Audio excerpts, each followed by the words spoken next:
হেমাবতী ছবি সুন্দরায় তস্মৈ মহাপ্রেম রস প্রদায় চৈতন্য চন্দ্রায় নমো নমস্তে। এই শ্লোকটা আপনারা আস্বাদন করলেন গৌরাঙ্গ মহাপ্রভুর প্রণাম মন্ত্র হিসাবে বলা যায়। এই শ্লোকে কি বলছে না আনন্দ লীলাময় বিগ্রহ। আমার গৌরহরি কেমন না আনন্দ এবং লীলাময় বিগ্রহ।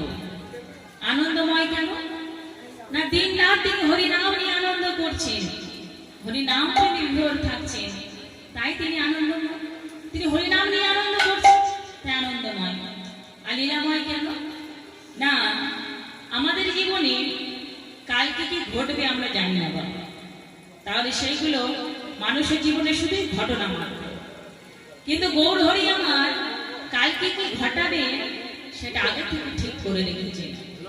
কেন ঠিক করে রেখেছে না মানুষকে শিক্ষা দেওয়ার জন্য ঠিক করে রেখেছে। লীলা করবে, মানুষকে শিক্ষা দেওয়ার জন্য লীলা করবে, তাই সেইগুলো ভগবানের জীবনে লীলা, যেগুলো আমাদের জীবনে ঘটনা সেইগুলো ভগবানের জীবনে লীলা। তা আনন্দ লীলাময় বিগ্রহায় হেমাবতী ছবি সুন্দরায়। হেম কথার অর্থ কি না সোনা, যে সোনা আমরা পরিধান করি, কানে নাকে পরিধান করি সেই সোনা। তাহলে সোনার থেকে উজ্জ্বল গৌর হরির গায়ের রং। হেমাবতী ছবি সুন্দরায় তস্মৈ মহাপ্রেম রস প্রদায়। কি রস প্রদান করতে এসেছেন না প্রেমের রস প্রদান করতে এসেছেন। আগেকার দিনে বাবা কঠোর সমাজ ব্যবস্থা ছিল, তখন যে গোবিন্দের চরণে একটি তুলসী পত্র অর্পণ করব আমাদের অধিকার ছিল না। ব্রাহ্মণ পারত শুধুই ভগবানের চরণে তুলসী পত্র দিতে, এমনকি ব্রাহ্মণের স্ত্রীও পারত না যে গোবিন্দের চরণে তুলসী পত্র দেবে। কিন্তু গৌর হরি আসার পরে সেই কঠোর সমাজ ব্যবস্থা দূর করে দিয়েছে বাবা। এখন শুধু ব্রাহ্মণ নয়, ব্রাহ্মণের স্ত্রীও নয়, এখন প্রত্যেকটা জাতি আমরা ভগবানকে নিজের মতো করে পুজো করতে পারি। তাই গৌর হরি একটা জায়গায় বলছে ব্রাহ্মণ হয়ে চন্ডাল হয় যদি কৃষ্ণ ত্যাজি, আর মুচি হয়েও শুচি হয় যদি কৃষ্ণ ভজে। বলছে যদি ব্রাহ্মণ হয়ে জন্ম নিয়ে বাবা কেউ মনে মনে ভাবে আমি ব্রাহ্মণ ঘরে জন্ম নিয়েছি, কত অহংকার। কিন্তু বাবা তাই করলে হবে না। অনেকে দেখবেন ব্রাহ্মণ ঘরে জন্ম নিয়েও ভগবানের নামও করে না, নাস্তিক হয়ে জন্ম নেয় বাবা, ভগবানের নাম গান করে না, পূজা অর্চনা করে না, সেই ব্রাহ্মণকে চন্ডালের সঙ্গে তুলনা করছে। এটা যে গৌর হরি শুধু মুখের কথা তা নয়, শাস্ত্রেও প্রমাণ আছে। শাস্ত্রে বলছে ব্রাহ্মণ দ্বিজ শ্রেষ্ঠ হরি ভক্তি পরায়ণা, আর হরি ভক্তি বিহনস্তু দ্বিজোপি সপচ। বলছে ব্রাহ্মণ দ্বিজ শ্রেষ্ঠ হরি ভক্তি পরায়ণা। দেখুন আগেকার দিনে চন্ডালেরা বাবা টাকা ছিল না বেশি, তারা গরিব ছিল, তাই ছাগল কিনে খাবে পয়সা ছিল না, তাই রাস্তার কুকুরদের রান্না করতো আর খেত। সমানে কুকুর আর পচ মানে রান্না করা। সেই চন্ডালের সঙ্গে তুলনা করছে যে ব্রাহ্মণ পরিবারে জন্ম নিয়েও যদি হরি ভক্তি না হয়। তা গোবিন্দ একটা জায়গায় বলছে, একটা জায়গায় বলছে কৃষ্ণ যদি ফেরে কবু ভক্তি মুক্তি দিয়া, প্রেম কবু নাহি দেন রাখেন লুকাইয়া। বলছে কৃষ্ণের কাছে ভক্তি চাইতে দেবে বাবা। ভক্তি মানে কি? ভক্তি মানে ভোগ বাসনা। কেউ যদি ভগবানকে বলে প্রভু আমি ইহ জগতে ভোগ বাসনা চাই, আমার এসি গাড়ি চাই, এসি বাড়ি চাই, ভগবান বলবে ঠিক আছে ভক্ত তোকে তাই দেবে। কেউ যদি বলে প্রভু আমি ইহ জগতের ভোগ বাসনা চাই না, আমি তোমার চরণে গিয়ে মুক্তি প্রাপ্ত করতে চাই, আমি মোক্ষ প্রাপ্ত করতে চাই, ভগবান বলবে বেশ তোকে তাই দেব। কিন্তু প্রেমে কবু নাহি দেন রাখেন লুকাইয়া। কিন্তু প্রেম দেন না, প্রেম দিতে পারিনি গোবিন্দ আমার। তাই ভক্তদের প্রেমে ঋণী হয়ে কলিযুগে অবতার হয়ে এসেছেন প্রেম ঋণ শোধ করার জন্য। চৈতন্য চন্দ্রায় নমো নমস্তে। সেই চৈতন্য মহাপ্রভুকে আমরা সবাই প্রণাম জানাই। তাই গৌরহরি আমার কখনো কৃষ্ণ ভাব, কখনো রাধা ভাব। তাই আজ সেই নবদ্বীপে বাবা সে বৃন্দাবনের লীলার কথা মনে পড়েছে। তাই কি করেছি, আরে ও বৃন্দাবন লীলা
যমুনার ভাবে কাকে দেখছি না সুরধ্বনিকে দেখছি বাবা, সুরধ্বনিকে দেখছি। তা গৌরহরিকে পার্শ্বগণ বলছে, প্রভু তুমি তুমি এখানে তুমি সুরধ্বনিকে যমুনা কেমন করে দেখছো? কারণ দেখবেন বাবা, যদি কোথাও কেটে যায়, যদি কোথাও ভেঙে যায়, ধার ভেঙে যায়, এটাকে খালি চোখে দেখা যায়? এক্সরে না করলে, তাহলে এক্সরে করলে তবেই দেখা যায়। আমার গৌরহরি আর সেই চোখ দিয়ে যমুনাকে দেখছে, সুরধ্বনিকে দেখছে। তাই সুরধ্বনির ঘোলা জলের মধ্যে যমুনাকে খুঁজে পেয়েছি বাবা। তাই পার্শ্বর্তী বলছে, এই তো সেই যমুনা। তাই যমুনাকে বলছি, যমুনা ও যমুনা, এই কি তুমি সেই যমুনা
আসে লোকে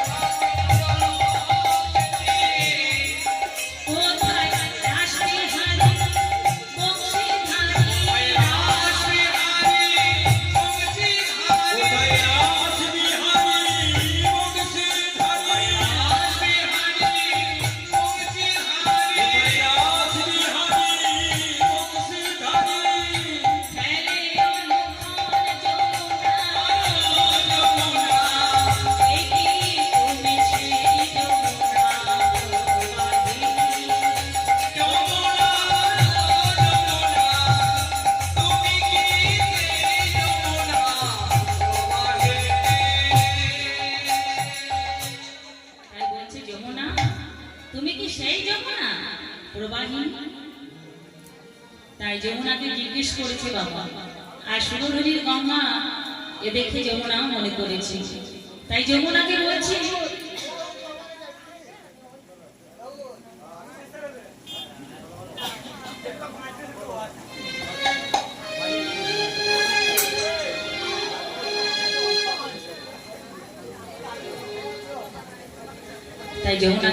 যমুনা তুমি কি সেই যমুনা প্রবাহিনী? তাই আমার গৌরহরি নবদ্বীপে এসেছেন, কখনো গৌর ভাব, কখনো মোক্ষ ভাব, কখনো মোক্ষ রস নিয়ে অন্তরে রস আস্বাদন করছেন অন্তরঙ্গ সঙ্গীদের নিয়ে, আর বহিরঙ্গ সঙ্গীদের নিয়ে বাইরে হরিনাম সংকীর্তন করেছেন। নদিয়ায় এসেছেন বাবা, কেন এসেছেন? শ্রীরাধায়া প্রণয় মহিমা দিদি শোভানৈবা,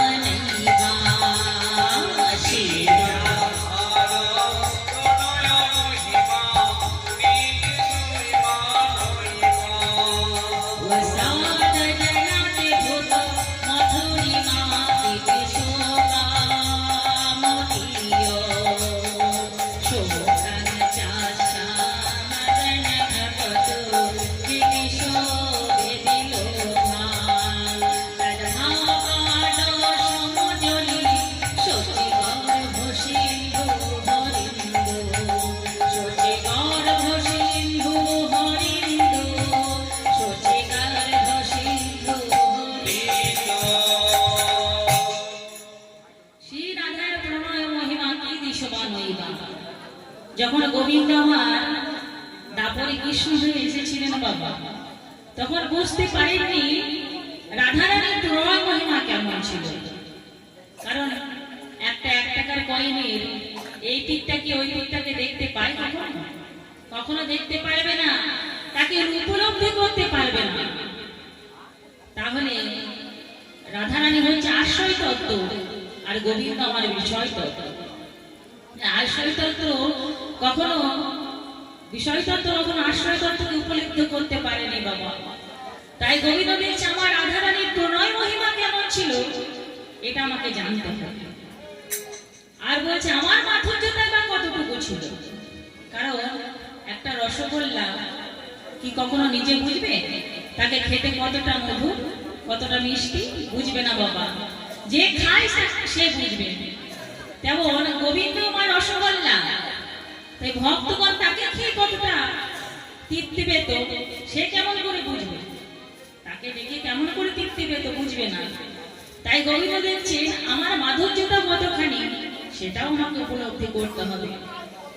তাহলে আমাকে কি হতে হবে না, আমাকে অবতার হতে হবে। তাই গৌর হয়ে অবতার হয়েছে। আর একটা কারণ কি না, রাধারানী আর সখীগণের সঙ্গে তার সখ্যতাই বা কতটুকু ছিল, এই তিনটি কারণ জানার জন্য অবতার হয়েছে নদিয়াতে বাবা। আমার গৌরহরি অবতার হয়েছে, সোনার থেকে উজ্জ্বল গৌরহরি রং আমার এই জগতে বারবার অবতার হয়ে আসেন।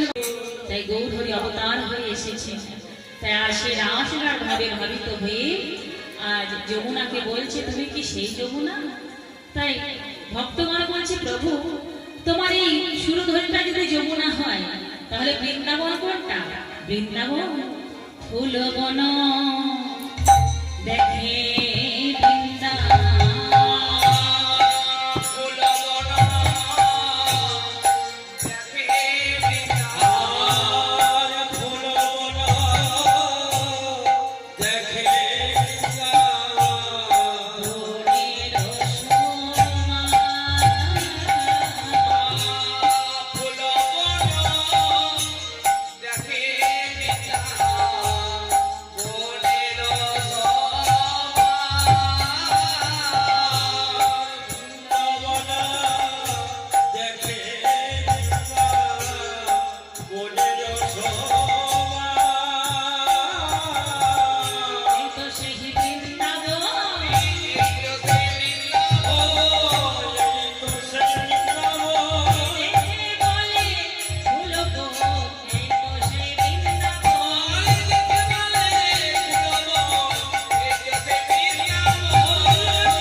বলছে ও এইটা তোমার বৃন্দাবন, তা বেশ বেশ, এটা না হয় তোমার বৃন্দাবন হলো, তাহলে তাহলে তোমার সেই বৃন্দাবনের গোপী কই? বলছে গোপী এই তো দেখতে পাচ্ছ না, সহচর গণ গোপী।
বলছে যদি চিনতে না পারো একবারে নয়ন পানে চেয়ে নয়ন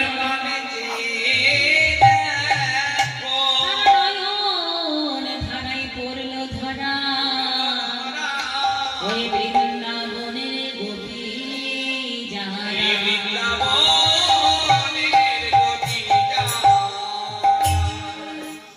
বলছে নয়ন ধারাই পড়ল ধরা বৃন্দাবনের গোপী যারা, সে বৃন্দাবনের গোপীরাই তো এসেছে বাবা সখারূপে গৌরহরির সঙ্গে আর নৃত্য করছেন। তা গৌরহরি আমার কলিযুগে এসেছে, কিচ্ছু লাগে না বাবা, কিচ্ছু লাগে না, যা যোগ্য তপস্যা দান ধর্ম কিচ্ছু করতে হয় না। এই কলিযুগকে সব কিছু ছাড় দিয়ে দিয়েছে বাবা, কলিযুগকে সব ছাড় দিয়েছে। কারণ সত্যি যাগযজ্ঞ করতে হতো, তেতায় তপস্যা করতে হতো, দাপরে দান ধর্ম করতে হতো, কিন্তু এই কলিযুগে কিচ্ছু করতে হয় না। কলিযুগে একবার বদন করে বাহু তুললেই ভগবানকে পাওয়া। তাই গৌরহরি আমার এতই কৃপাময় দয়াময় নেমে এসেছেন। তা আজ কি করেছেন বাবা? খোল করো তালকে খেলার সঙ্গী করেছেন। বলি খোল করো তাল গোড়া শুনিলু করিয়া,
খোল করতালকে আমার সঙ্গে করেছে।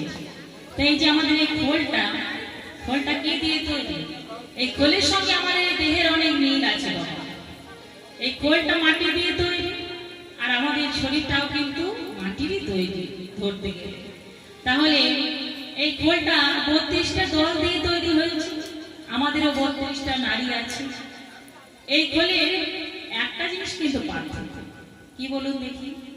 এই খোলের ভিতরটা কিন্তু ফাঁপা, আর আমাদের ভিতরে কি আছে? কি আছে? রক্ত আর মাংস। কি বলুন দেখি?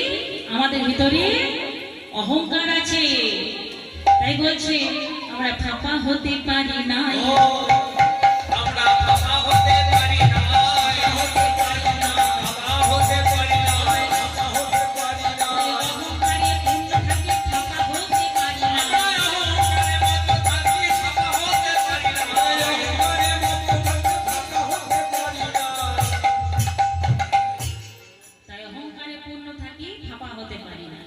কিন্তু ভগবানকে পেতে গেলে বাবা অহংকার ত্যাগ করতে হবে। অহংকার ত্যাগ করলে তবেই ভগবানকে পাওয়া যাবে। কারণ ভগবান অহংকার আর চোখের জল, ভক্তের চোখের জল আর অহংকার কখনোই সইতে পারে না, সহ্য করতে পারে না। তাই অহংকার দূর করে তবেই ভগবানকে পাবো। তাই খোল কি বলে বাঁশি? দেখুন বলছে ধিকিতান ধিকিতান তাকে ধিক তাকে ধিক ধিক ধিক ধিক। বাবা খোল তো ধিক কার দিচ্ছে না কেন? খোল আবার ধিক কার দিচ্ছে, কি বলছে? বলি তাকে ধিক তাকে ধিক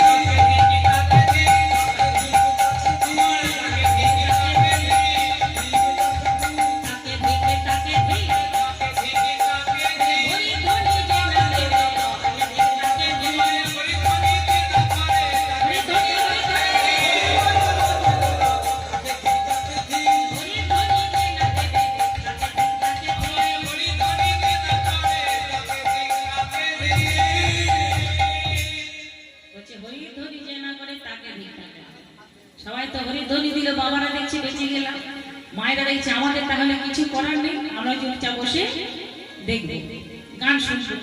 কিন্তু এবার মায়েদের পালা কি বলছে? তাকে ধীরে তাকে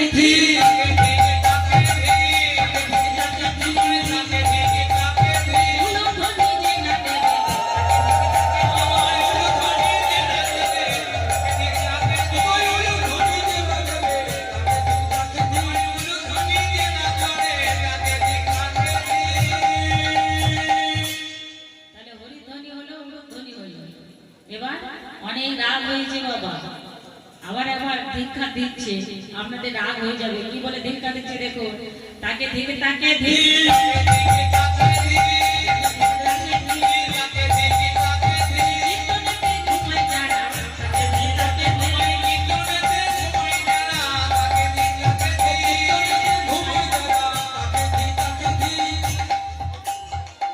একটু পরে দেখবেন, এখন কি সুন্দর সব দেখছে বাবা, একটু পরে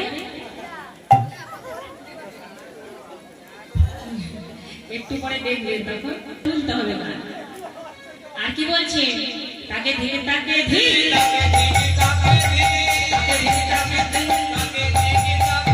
বাজে কথা বলে যারা,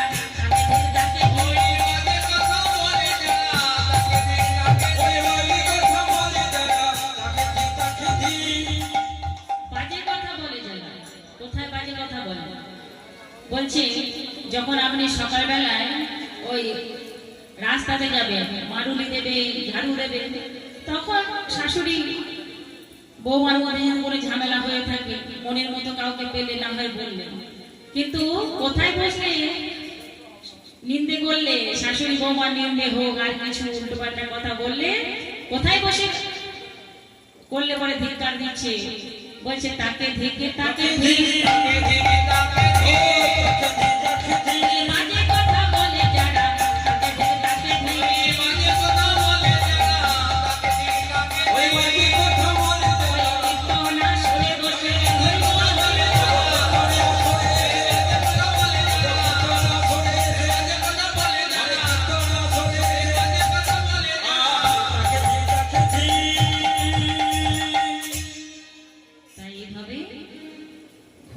বেজে চলেছে। আর গৌরহরি আর পার্শ্বদগণ নাচছেন। বলি খোল করো তালে গোড়া শুনেলো গড়িয়া,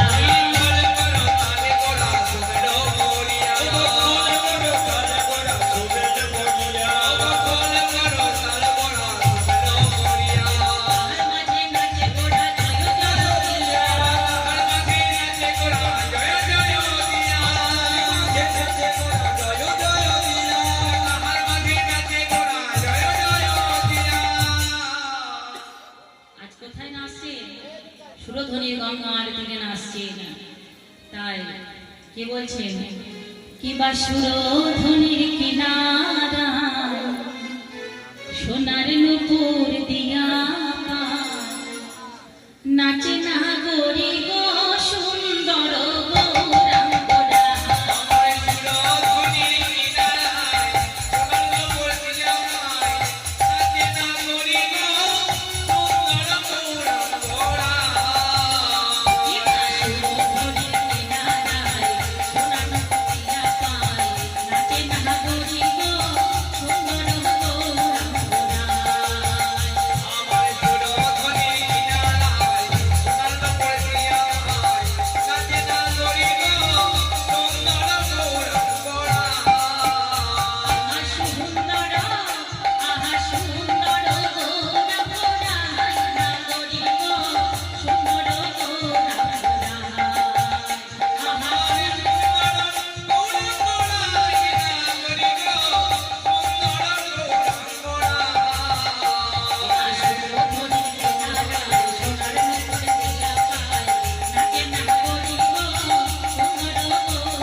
সুন্দর দেখা সুন্দর দেখা নাম বলিকা গরিব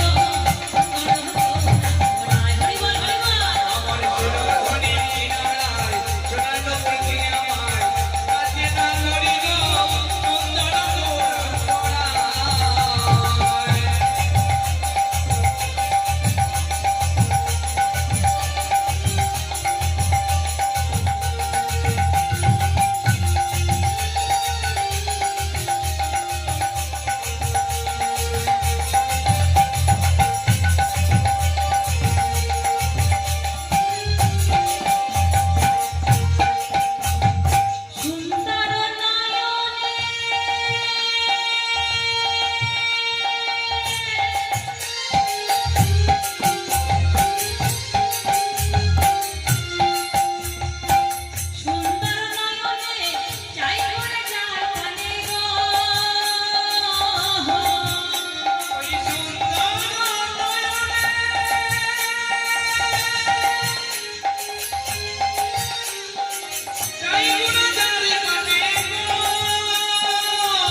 দেহ থুইয়া, তার দেহ থেকে যাবে, তার দেহ থুইয়া, তার দেহ থুইয়া মনটা লইয়া যাহাই নাগরিক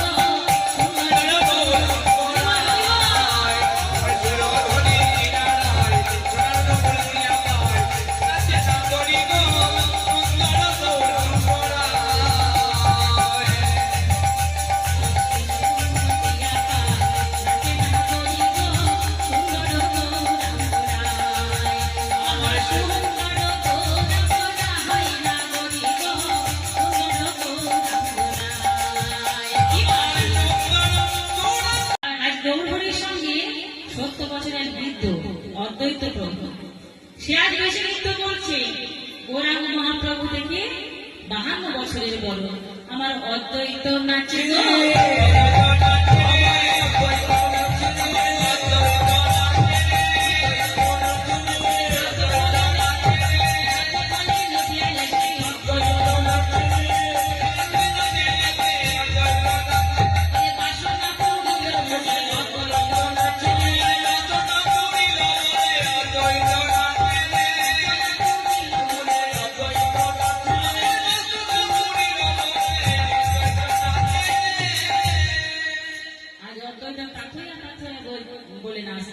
অদ্বৈত বলছে নাচবো না, আমি আজকে তাই পেয়েছি।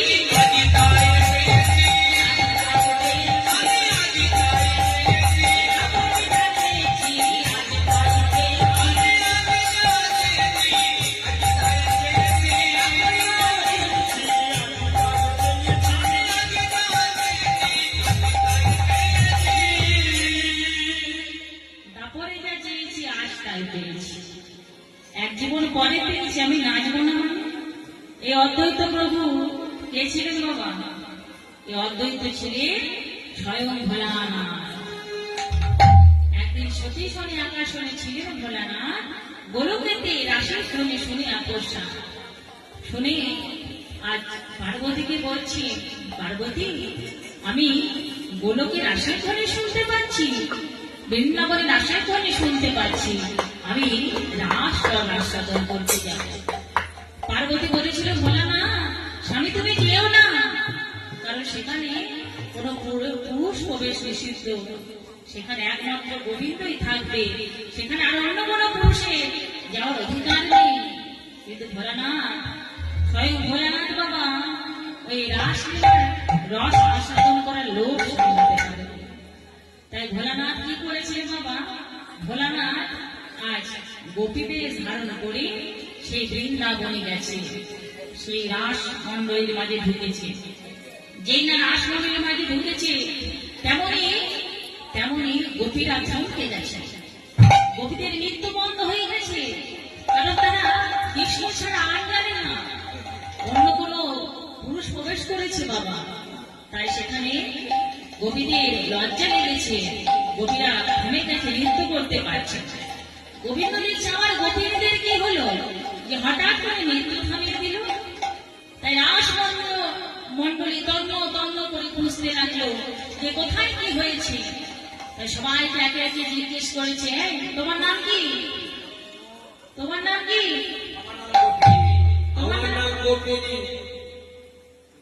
সবাইকে গোপী লাগছে, ওইদিকে সব বসে আছে গোপী লাগছে বাবা। কিন্তু এই যে একটা বড় সড়ো গোপী বৃন্দাবনে আগে কখনো দেখিনি বাবা। বৃন্দাবনে আগে আগে নেয় গোপী, তোমার নাম কি গো?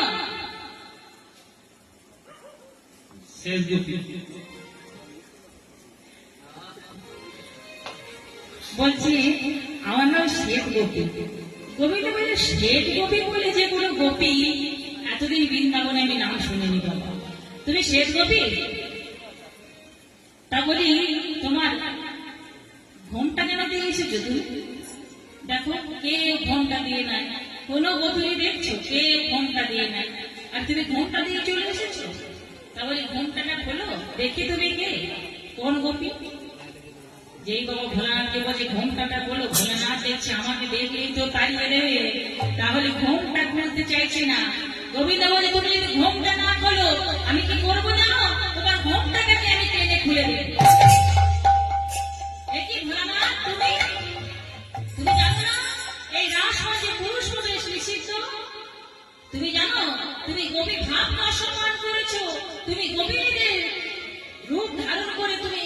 দিচ্ছ, তুমি তার জন্য অভিশাপ প্রাপ্ত হবে, তুমি নরকুলে জন্মগ্রহণ করো।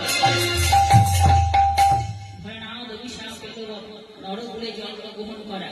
ভোলানাথ বলছি, প্রভু আমি নরকুলে জন্মগ্রহণ করবো, তাতে আমার কোনো দুঃখ নেই, কিন্তু আমি আজ এই রাজরাস থেকে আস্বাদন থেকে বঞ্চিত হলাম, এই রাজরাসে আমি আস্বাদন করতে চাই।